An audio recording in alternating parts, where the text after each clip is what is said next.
Poucas pessoas gozaram de um privilégio de estar a sós com Jesus. Pouquíssimas passagens bíblicas nos mostram que até mesmo os discípulos conseguiam estar com ele em momentos particulares, onde era só Jesus e o indivíduo. Jesus estava sempre envolto em muita gente, ao redor de muita gente, sempre muito ocupado. Havia muitas demandas, né? Até os 30 anos, enquanto ele vivia uma vida ordinária, comum. Mas quando ele começa a mostrar quem ele é, quando o extraordinário começa a fazer parte de sua vida, ele já não consegue mais muitos momentos de tranquilidade. Você vê que quando ele quer ficar a sós, ele precisa se retirar para um monte, ele precisa criar um ambiente pouco interessante para as pessoas, que não seja muito confortável para essas pessoas. Por que é que ele se isolava? Porque o monte era mais poderoso?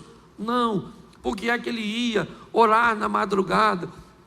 Porque quando ele fazia assim, diminuía a intenção das pessoas de acompanhá-lo. Porque era madrugada, era perigoso lidar com algum animal selvagem, era muito frio a madrugada normalmente. Então ele tomava algumas decisões muito simples para buscar ficar sozinho. Mas todas as vezes que ele vinha para os lugarejos, para as pequenas cidades, inevitavelmente ele estava envolto nas multidões. Ou seja, pouquíssimas pessoas tiveram o privilégio de estar face a face com Jesus sozinhas.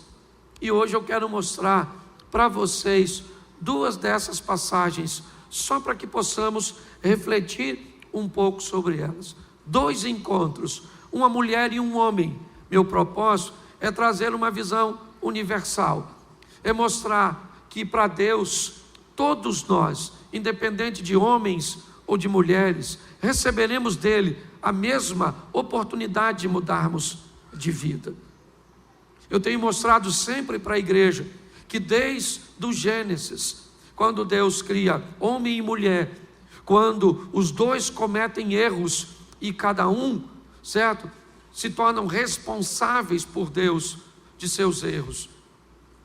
Deus está falando de igualdade. Quando olho para um pouquinho mais à frente no Gênesis e vejo a hora da instituição da oferta, eu vejo duas pessoas ofertando, Caim e Abel. Olhamos um pouco mais à frente, nós vamos ver as oportunidades sendo concedidas de forma igualitária. Você olha para a cruz do Calvário e o que você vê? Duas pessoas. O que você vê no centro? O Salvador. O que ele pode? Salvar as duas. O que ele faz? Salva uma. E por que ele salva uma? Porque a outra não tem muito interesse em vida eterna. O que a outra quer é descer do madeiro e continuar sua vida. Ele não consegue entender. Não era maldade do ladrão da esquerda. Ele simplesmente não conseguiu compreender a proposta que lhe estava sendo oferecida. Mas ela estava sendo oferecida. Quando nós olhamos para isso, é importante enxergarmos que Deus nos concede oportunidade. O grande problema é que a sua história não começou em você. Ela pode ter começado, e certamente começou, no seu pai, no seu avô, no seu bisavô. Então tem muitas pessoas que tomaram decisões anterior a você. E essas decisões, talvez, elas não foram compatíveis com a pessoa que está do seu lado. Então hoje você pode ver alguém que parece ter mais vantagens do que você na vida. Mora numa casa melhor, já pode andar num carro, tem um posicionamento intelectual melhor. pode usufruir de algumas coisas que quando você olha, você diz: poxa, mas não é certo isso que eu estou vivendo. Poxa, hoje eu moro numa comunidade carente, numa palafita, e o fulano pode morar numa Alphaville. Beleza, legal, você tem total razão. Mas vamos buscar um pouco atrás, 2 ou 3 gerações, e vamos descobrir de onde é que os bisavós daquele que estão ali no Alphaville vieram. Às vezes da mesma cidade que veio seu bisavô. Às vezes eram até vizinhos, estudaram na mesma escola. Então é muito importante nós entendermos uma coisa, se você quer caminhar com Deus, é que Ele é justo. É muito importante entendermos que a Bíblia diz que o Deus é amor, amor, amor, amor, amor. Mas, e o que é fogo consumidor, que Ele também é? E o que é justiça, que Ele também é? Será que muitas vezes eu não estou tentando manipular uma informação para que ela me favoreça? Então eu quero te mostrar rapidinho, sabe? Porque hoje eu quero mostrar para você a samaritana, porque o meu assunto hoje é água, é isso. Samaritana e Nicodemos. Duas pessoas que conseguiram o que poucos conseguiram, estar a sós com Jesus. A samaritana consegue estar a sós com ele no poço de Jacó. Nicodemos consegue estar à noite com Jesus, pois vai abordá-lo às escuras, aproveitando uma oportunidade. Você pode ver, o único a narrar a história de Nicodemos é João, provavelmente porque Jesus contou para ele o fato que aconteceu. Sabe quem veio me procurar ontem? João, o Nico. Falei com ele assim, assim, assim, assim e assim. Mas os dois, para nós, quando nós olhamos para a água, o que é água para nós? Algo tão banal. A gente estava passando ali agora, com essa chuvada, a pressão do cano aumentou. Tem um cano quebrado ali, certo? Se uma água daquela dali, aquilo que tem ali, vazar naquela quantidade o tempo inteiro, certo? Em alguns lugares do percurso do Egito até Israel, vira uma cidade. Nós não sabemos o que é água. Quando a Bíblia fala de água, para nós é aquilo que sai na nossa torneira. Você está entendendo? Tem uma historinha que, se você parar em alguns lugares na caminhada do Egito para Israel e for comprar uma Coca-Cola, ela custa $5. E 1 litro de gasolina pode custar 60 centavos. Estou só usando uma linguagem aqui, ok? E aí tem uma história de um cara que reclamou e disse: amigo, isso é um absurdo. Uma Coca-Cola custar $5 e 1 litro de gasolina 60 centavos. Aí o balconista veio, colocou o litro de gasolina e falou assim: então bebe. Aí você vai descobrir porque o preço daquilo que se pode beber é tão caro. Todas as vezes que a vida vai se estabelecer, a primeira coisa que se descobre é se naquele lugar tem água. Se você não sabe, Jesus ficou 40 dias sem comer, mas teria morrido depois de 3 dias sem água. Quando a Bíblia fala de água, ela está falando de vida, de oportunidade, de crescimento, de expansão. Onde a água está, por isso o Jordão, você vai olhar na Bíblia, sempre você percorre lá, e você vai descobrir o que é que a água pode fazer. Então essas 2 passagens rapidinho, certo? Que eu quero refletir com você. Coloca para mim, Evangelho de João, capítulo 1, ou melhor, capítulo 4 primeiro. Vamos dar uma olhadinha no assunto sede, girando em torno de água, e a primeira é a mulher samaritana. Isso. Quando o Senhor veio a saber que os fariseus tinham ouvido que Jesus fazia, que batizava mais discípulos que João, Ora, ainda que Jesus mesmo não batizava, mas sim os seus discípulos. Ele saiu da Judéia e foi outra vez para a Galiléia. Era necessário passar por Samaria. Foi ter em Samaria, numa cidade chamada Sicá, junto à herdade que Jacó havia dado para o seu filho José. Estava ali a fonte de Jacó. Jesus, cansado do caminho, assentou-se junto à fonte. Certo? E veio uma mulher de Samaria tirar água e disse: Jesus, dá-me de beber. E ela disse: como tu, sendo judeu, me pede beber a mim, que sou mulher samaritana?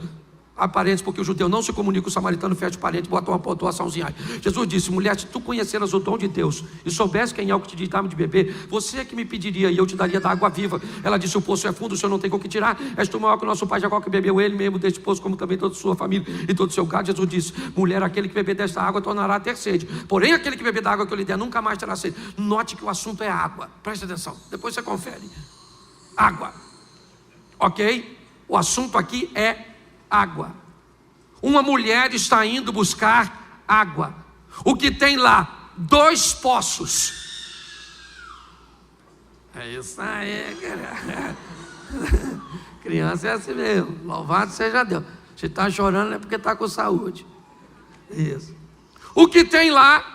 Repita comigo: 2 poços. Isso. Mas pastor, a Bíblia diz que tem um poço só. O poço de Jacó, a herdade que ele deixou para José. Bom, isso é o que tem o H2O. Tá certo? Bom, o que aquela mulher tem ou sabe que vai ter? Sede. Não significa que ela está com sede no momento que está tirando água. Como ela não tem uma água encarnada como nós, ok? O que ela faz? Ela vai atrás da água. Ela sabe onde a água está. Ela sabe.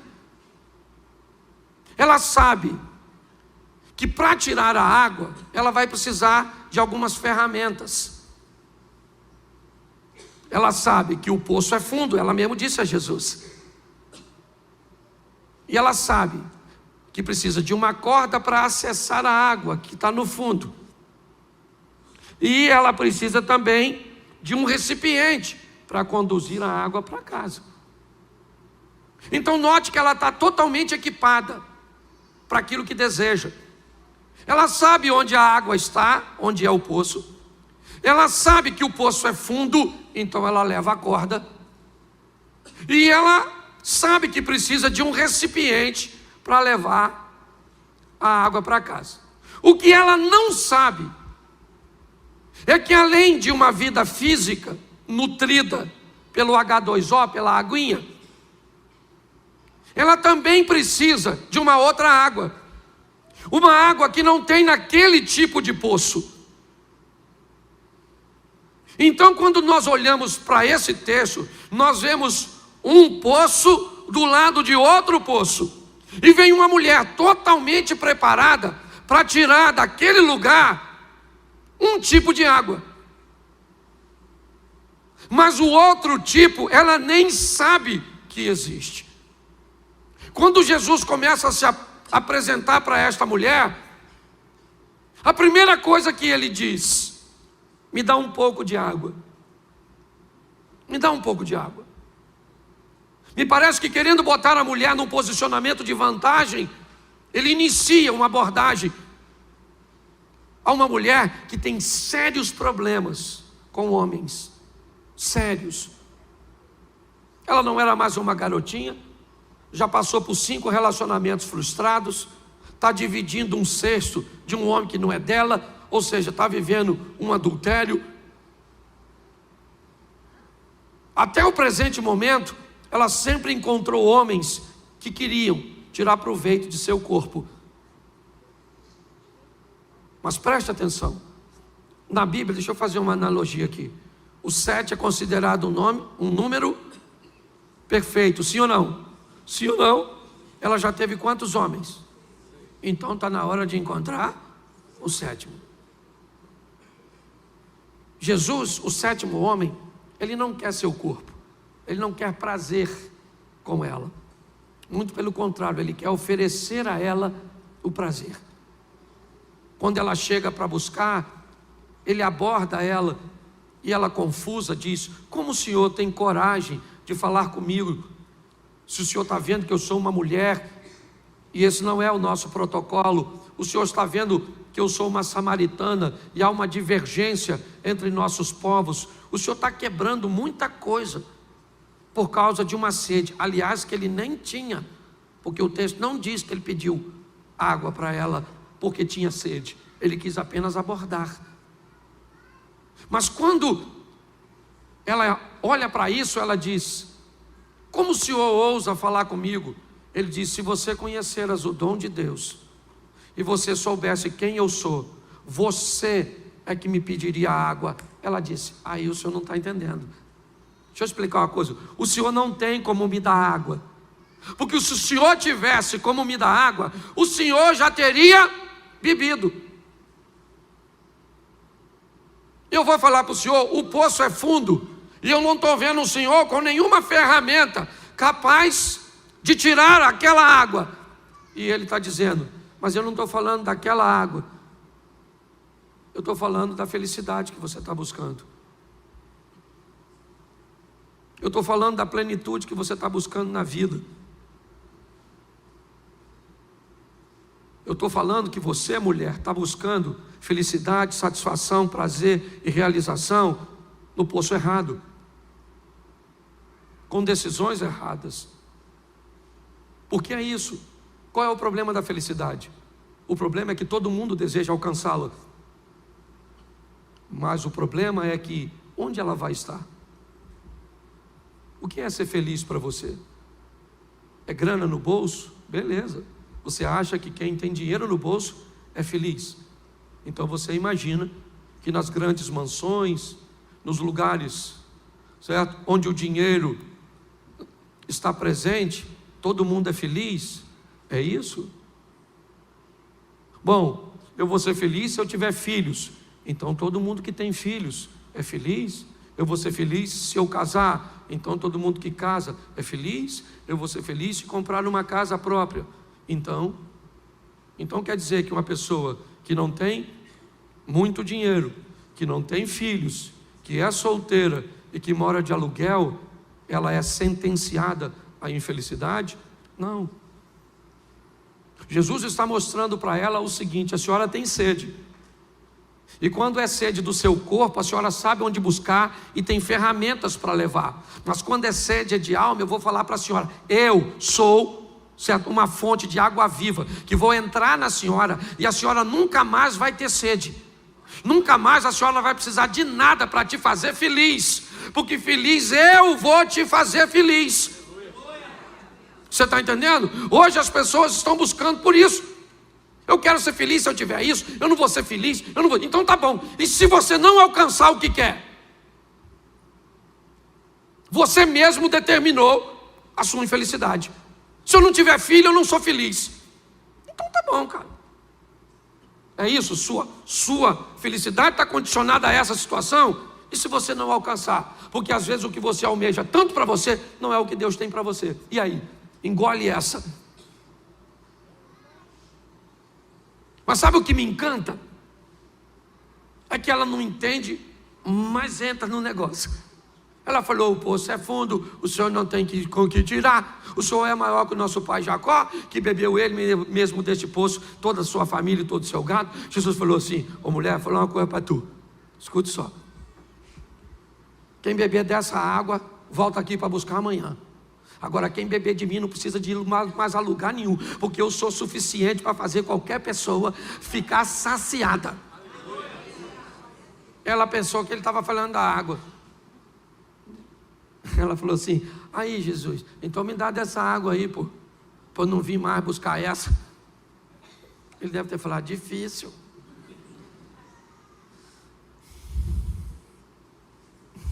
Você não entendeu nada. Então vamos mudar de assunto. Não queria mexer nisso, mas vou. Vai chamar seu marido. Aí ela falou: marido? Caraca, vamos voltar para a água, que eu acho que eu ia ficar mais confortável. Deixa eu explicar ao senhor: eu não tenho marido não, moço. Eu sou solteira. Aí ele falou: pois é, dona. A senhora não tem porque a senhora já teve 5, já está com um que nem é seu. Ela falou: caramba, fofoca terrível. Ela não sabe que ele é Jesus. Então ela deve estar falando: puxa vida, descobriu quem eu sou. Caramba. Ô moço, eu estou vendo que o senhor é profeta. O senhor é alguém diferente. O senhor não é igual aos outros homens que eu encontrei. O senhor é diferente. O senhor sabe o meu passado. O senhor sabe quem eu sou. O senhor me conhece e eu não sei nada a seu respeito. Essa é a grande questão. Pare para pensar nisso. Ele sabe quem nós somos. Poucas coisas você sabe a meu respeito. O que você sabe a meu respeito? Você me conhece há quanto tempo? Você não sabe o que eu passei na infância, na minha adolescência, na minha juventude, os traumas que eu já enfrentei, as escassez, os problemas, tudo que eu já... E ele sabe de tudinho. E mesmo assim, me deu a oportunidade de me oferecer uma água que uma torneira não me dá. É muito importante nós entendermos isso. Jesus está mudando a história dessa mulher. E pensa num troço absurdo. É o que ele vai fazer com ela. Ele conversa com ela e fala coisa com ela que ele não disse para seus discípulos. Ele dá instruções. Que tem essa mulher para receber isso? Sabe onde os discípulos dele estão? Enquanto ele está conversando com a mulher? Na cidade de Samaria. Sabe o que tem lá? Muita gente que Jesus quer salvar. Jesus diz para seus missionários, 12 missionários, vão até Samaria comprar comida. E eles vão para comprar comida. A mulher veio para pegar água. Olha só. Quando Jesus termina de conversar com ela, ela deixa o cântaro. Depois você dá deixa eu ver se eu consigo te mostrar aqui. Põe o 4:28, por favor, para adiantar. Eu estou adiantando porque no segundo eu consigo pregar o texto inteiro. Agora eu tenho que abreviar. Isso. Deixou, pois, a mulher o seu, era com cântaro que ela ia fazer o quê? Ela foi apanhar água. Levou a água. Levou ou não? Levou. Só não levou o H2O. Entendeu? É isso que eu quero que você entenda. Ela levou, só não levou a água do poço. Ok? Foi para a cidade, correu e disse àqueles homens. Olha o que ela disse para os homens. Gente, encontrei o Messias. Samaritano esperava Messias também, sim ou não? Sim. Agora, um Messias que conversa com a dona, com essa reputação, aí também não, né, gente? O Messias tem que bater um papo com você. Uma pessoa santa, imaculada. Ir lá na sua casa, te abordar, falar comigo que sou o pastor Cláudio. Vai lá para pegar uma dona dessa reputação. Ela falou assim, encontrei o Messias. Falou comigo. Os caras devem ter falado, vê se o Messias vai aparecer para a senhora. Essa carga tributária da senhora para pagar. A senhora não tem vergonha não? O Messias já nunca vai dar confiança para a senhora. Esse é que é o problema, gente. O diabo usa isso contra nós, porque muitas vezes ele pega a nossa reputação, que nós não somos flor que se cheira, sim ou não? E isso. E aí diz, você não merece, você não, Jesus, entrar em você, entra nada, eu não estou querendo entrar. O Satanás fala, imagine Jesus, de tão sujo, só que ele sabe quem nós somos. E a mulher está falando, encontrei o Messias. O cara falou assim, e ele falou o quê? Falou tudo que eu fiz.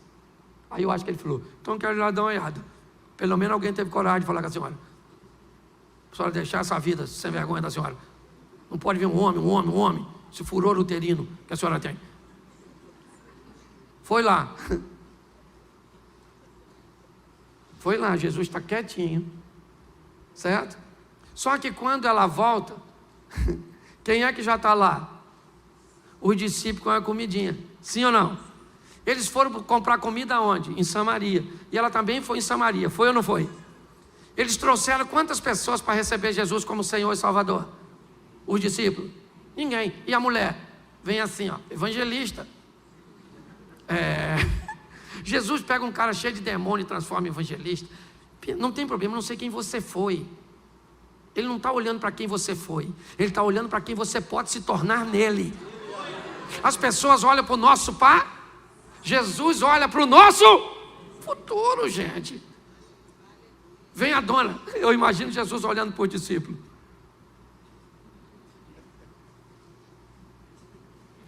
aquilo é que é evangelista. Olha como é que a dona vem cheia de alma e vocês vêm cheio de sacolinha do supermercado. O que ela trouxe? Gente que também tinha sede. Quando você olha para essa mulher, você descobre um evangelho que pode mudar pessoas na hora. Porque tem gente que muda na hora. Deixa tudo para trás, passa a ler a Bíblia, a orar. Tem gente que muda instantaneamente, sim ou não? E de forma descarada. Mas esse não é o único modelo. E aí eu quero te mostrar o outro camarada que também encontrou com Jesus sozinho, o tal do Nicodemos. O assunto também ainda continua sobre água. Só que não é uma água para beber, é uma água para tomar banho. A água do Nicodemos, certo? É uma água simbólica que Jesus está falando. E coloca aí João 3:2. Note que eu peguei os dois textos para ficar fácil. João 3 e João 4. Que depois fica fácil você conferir em casa. Lê essa história. João capítulo 3, verso 2. E foi ter de noite com Jesus e disse-lhe: Rabi, bem sabemos que és mestre vindo de Deus, porque ninguém pode fazer esses sinais que tu fazes, se Deus não for com ele. Preste atenção. O que ele tem? Sede. Mas pastor, que sede? Ele não tem cântaro, ele não tem corda, não tem água aqui. Nicodemos tem uma questão na sua mente, ele não consegue entender.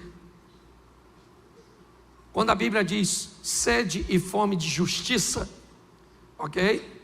Ela não está falando de uma sede de água. Então é uma linguagem figurada.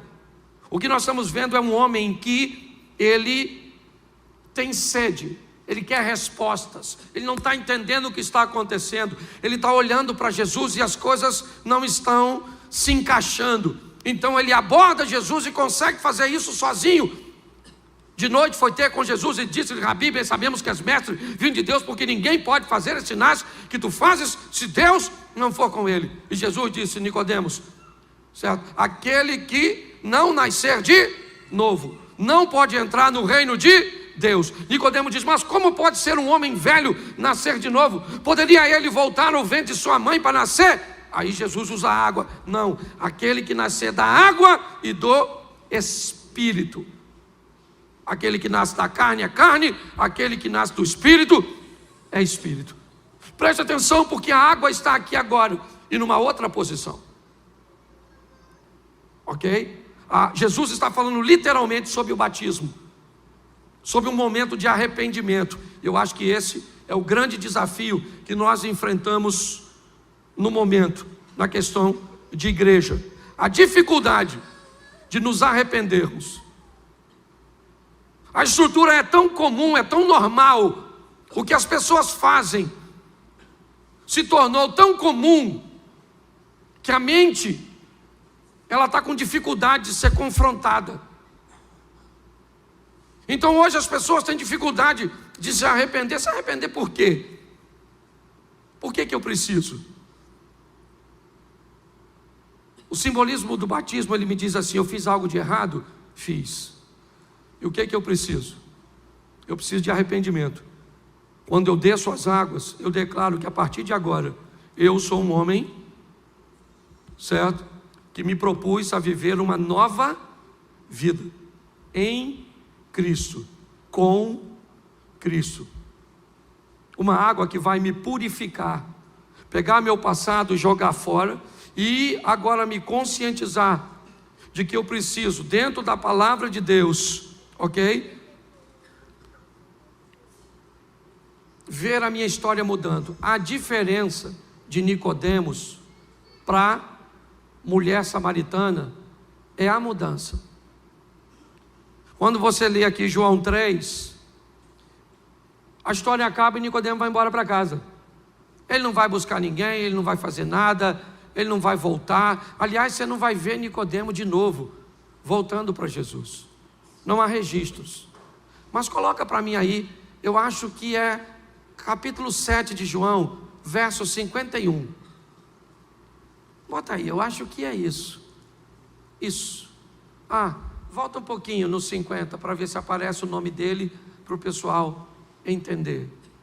Nicodemos, que era um deles, o que de noite fora ter com Jesus, disse-lhes, agora o 51, porventura, condena nossa lei um homem, sem primeiro ouvir e ter conhecimento do que faz? Verso seguinte, responderam-lhe eles e disseram, és tu também da Galileia?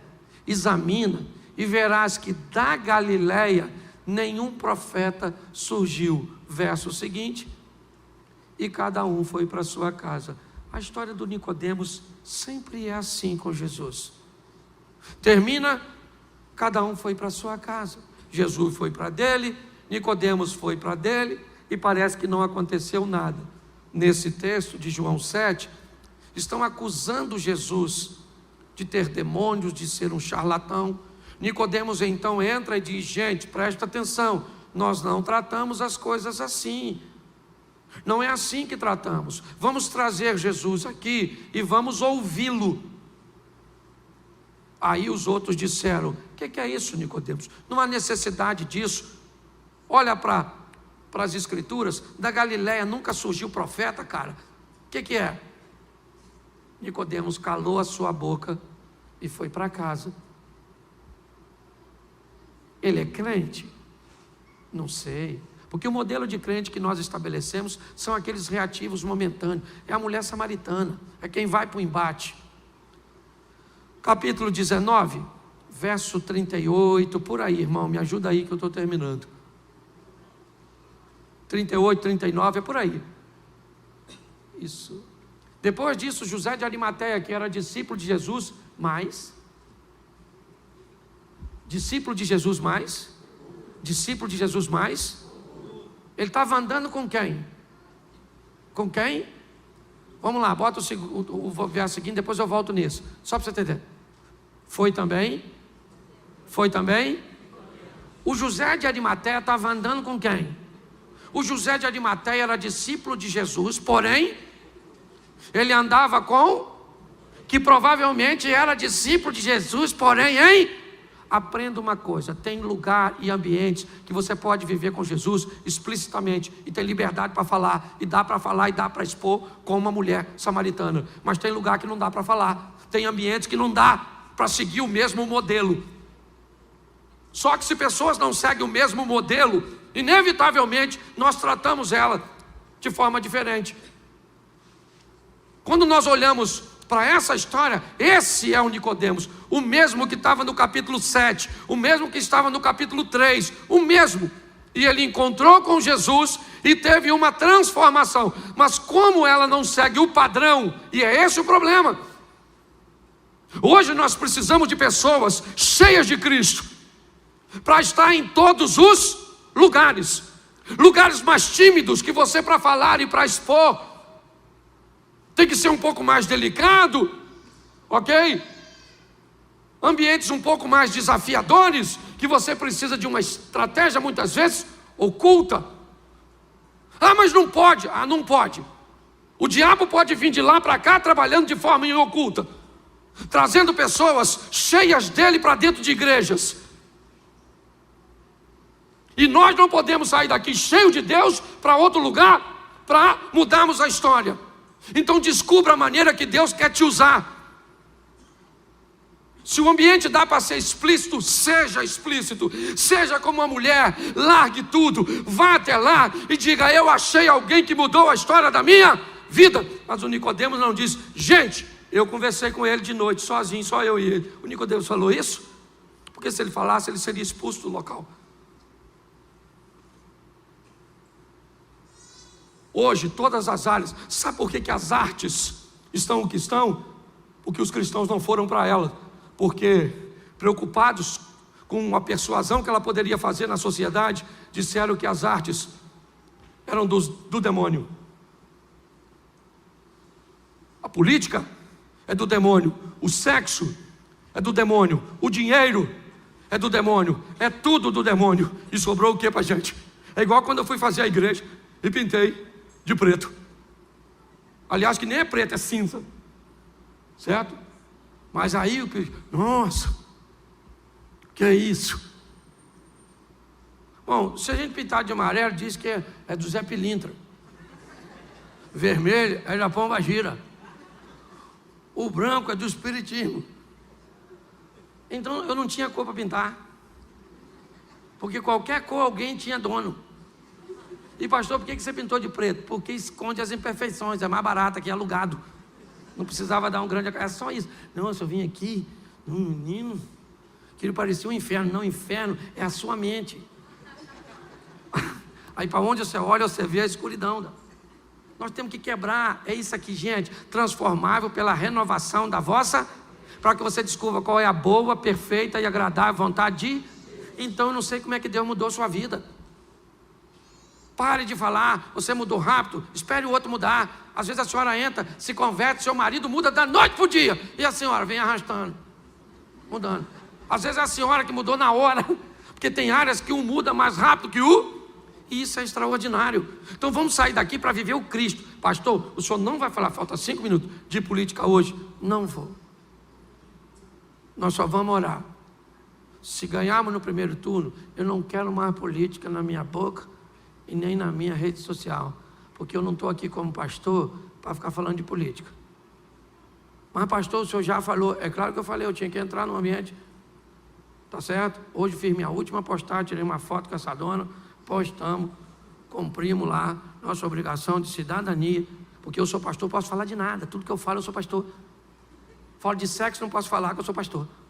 Pensa se eu fosse falar com ela, amor, vamos fazer sexo, e ela falasse, ô Cláudio, você é pastor. Você não pode falar disso comigo não. Olha o Cláudio no salto.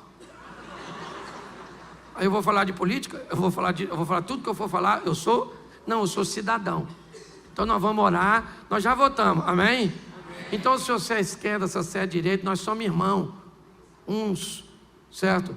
Pensa de um jeito, outros pensam de outro, e aqui nós não temos nada disso não. Certo? Quem ganhou, eu falei, Deus até cobrou algo de mim, muito, na live, eu estava na live, quando eu falei assim, não sai da minha boca uma oração para que o Lula ganhe. E aí o Espírito Santo falou comigo assim, mas também nunca saiu uma oração para ele ficar curado e se converter. Falei, sangue de Jesus tem poder. Terminou, eu falei, Senhor, cura aquele homem. Porque fala sério, às vezes infecta a nossa mente de um tal ponto que a gente até não se comporta mais como cristão. Então nós vamos orar. Eu não tenho medo das urnas, porque pensa num negócio maneiro, é urna. Se você deixar ela quietinha, ela só computa. Só faz a contagem. Eu tenho medo de gente. Aliás, eu tenho medo de pessoas sem gente dentro. Porque tem um montão de pessoas que não tem gente. São pessoas, não sei como é que eu usaria a palavra, mas sem gente. Então nós vamos orar por nossa nação. E principalmente orar para que Deus nos use. Certo?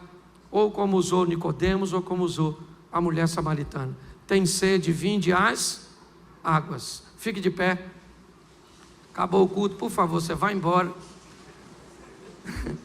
Porque eu vou pregar de novo, pensa. Feche seus olhos, pode fechar que ninguém vai pegar nada seu. Mas tem algo de valor seguro.